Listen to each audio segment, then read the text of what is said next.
Hello friend, भाई भूषण बिहारी के channel पर आप लोग के लिए नमस्कार। आज आप लोग को क्लास 10 का हिंदी VVI क्वेश्चन कराने हम जा रहे हैं। क्वेश्चन है आपका पहला नंबर। क्वेश्चन क्या कर रहा है? शानदार लवादा किसका गिर जाएगा और क्यों? और क्यों शानदार लवादा ईश्वर का गिर जाएगा? क्योंकि भक्त के रहने पर ईश्वर का अस्तित्व है, और जब भक्त ही नहीं रहेगा तो ईश्वर का अस्तित्व भी समाप्त हो जाएगा। नेक्स्ट क्वेश्चन है, मगम्मा का अपनी बहू के साथ किस बात को लेकर विवाद था?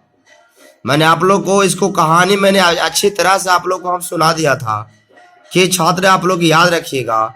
जो कहानी सुन लिए होंगे तो बहुत आप लोग को क्वेश्चन भी याद होगा।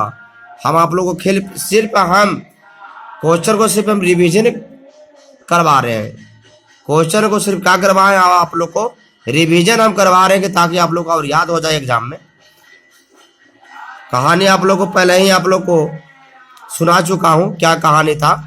कहता मगम्मा का अपनी बहू के साथ स्वतंत्रता को लेकर विवाद हुआ था, क्योंकि जब मगम्मा की बहू अपने बेटे को पीट रही थी तभी मगम्मा अपने पोते से अधिक प्रेम करने के कारण बहू द्वारा पोते की पिटाई का दर्द सहन नहीं कर पाई और अपनी बहू को भला बुरा कहने लगा।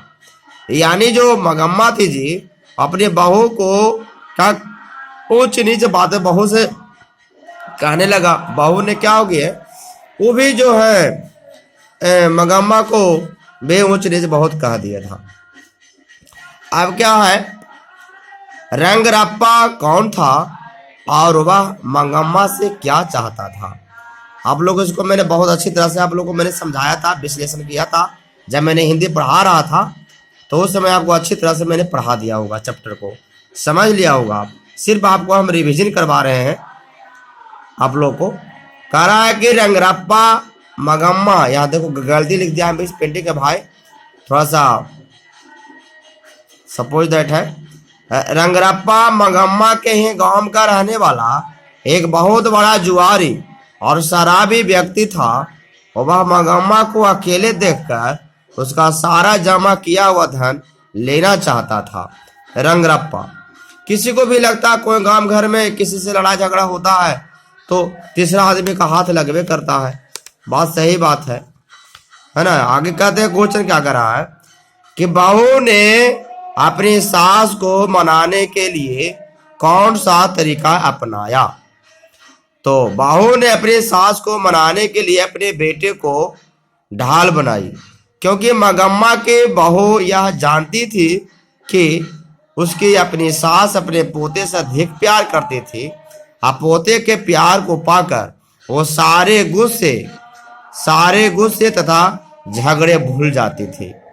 मगम्मा जो था अपना पोता से बहुत प्रेम करता था, लेकिन एक दिन की बात है, बहू ने अपने बेटे को पीट रही थी। उसी दौरान में मगम्मा चलाती है तो देखबे करती होगी। किसी के घर में दादा दादी हो तो देखबे पोता पोते से कितना प्रेम करता है, माता पिता से ज्यादा। माता पिता अगर मार रहे हैं किसी को, बेटा बेटी को, अगर दादा दादी अगर वहां पहुंच जाते हैं तो समझ रखिए वो वहां क्लास बढ़िया से दादा दादी लेने लगेगा। क्या हाल है, बचवा का मारे थे, है ना। इस तरह से बहुत जो है ऊंचे नीचे बहुत बातें बोलते हैं दादा दादी, और बहुत पोता पोते से अपना अपना प्रेम करते हैं। किसी के भी दादा दादी हो बहुत प्रेम करते हैं, सभी को दादा दादी। कहानी को मैंने अच्छी तरह से आप लोग को हम सुना दिया भी था, तो आप ध्यान दीजिएगा। अब आगे आपको हम जो क्वेश्चन करवा रहे हैं ध्यान दीजिएगा। मगम्मा को अस्पताल में क्यों नहीं भर्ती कराना चाहती, विचार करें। मगम्मा के बताने कह रहा है कि माँ मंगू को अस्पताल में क्यों नहीं भर्ती कराना चाहती थी, विचार करें। इसको वर्णन करना है, ध्यान दीजिएगा। 5 नंबर में आ गया था क्वेश्चन को किस तरह से लिखेंगे।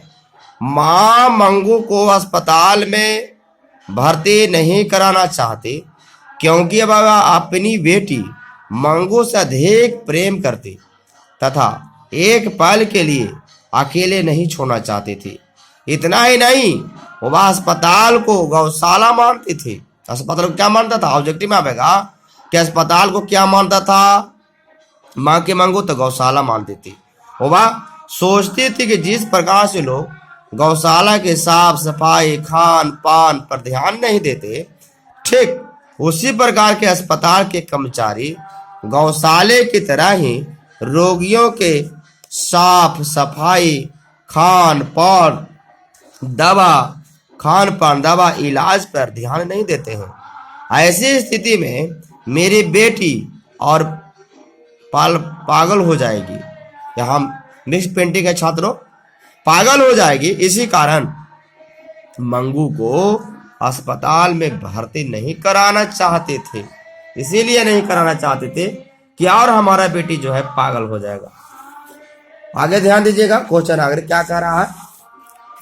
बहुत इंपॉर्टेंट जो क्वेश्चन है आपको मैं प्रभात हम कराने जा रहे हैं, ध्यान दीजिएगा।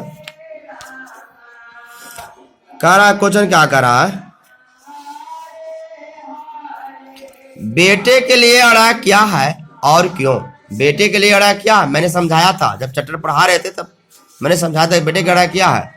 बेटे के लिए अड़ा एक कठिन तथा विचित्र अक्षर है, क्योंकि अड़ा के ड को समझता है माँ तथा बगल के बिंदु को माँ के गोद में बैठा बेटा मानता है। आगे क्वेश्चन है कि बेटे के आंसू कब आते हैं और क्यों? बेटे के आंसू कब आते हैं और क्यों? बेटे के आंसू अपनी विफलता पर आते हैं, क्योंकि माँ बेटे काफी कोशिश करने के बाद भी बेटा इस संसार के विकास के प्रथम अक्षर को सीखने में असफल हो जाता है। इसीलिए बेटे को क्या जाता है? आंसू हो जाता है। बेटा का से अड़ा तक बेटे का से लेकर के घा तक बढ़िया से सीख जाता है, लेकिन अड़ा पर बेचारा क्या हो जाते हैं? वो थमक जाते हैं, वहाँ रुक जाते हैं, बहुत बड़े सांस लेते हैं। इसलिए बेटा को याद नहीं हो पाता, लिख नहीं पाता, इसलिए बेटे के आंसू आंख में चले आते हैं। कब आते हैं? इस तरह से आप ध्यान दीजिएगा। तो आगे क्वेश्चन है कि कवि किस तरह के बंगाल में एक दिन लौटकर आने की बात करता है? कवि उस बंगाल में एक दिन लौटकर आने की बात करता है जिस बंगाल में चारों तरफ अनेक पवित्र नदियां बहती है तथा अपने जल से वहां की भूमि को सींचकर चारों तरफ हरियाली फैलाती है, चारों तरफ काफी हरे भरे धान की फसलें होती हो, उसी बंगाल में लौटकर आने की बात करते हैं। अभी बताया था कि बंगाल में आने की जब बात करते हैं तो किनके रूप में? बहुत से रूप में आने के बाद कौवा के रूप में, सारस के रूप में, है ना, अलग अलग रूप में वो आना चाहते। चाहे मनुष्य में हमको जन्म होवे या ना होवे, लेकिन हम किसी न किसी रूप में हम बंगाल के धरती पर आएंगे तो आएंगे, है ना। यह हमारे लेखक जी हमेशा कहना चाहते थे। चैप्टर को मैंने अच्छी तरह से आपको विश्लेषण मैंने करवाया था, ये तो सिर्फ हम आप लोग को रिविजन करवा रहे हैं।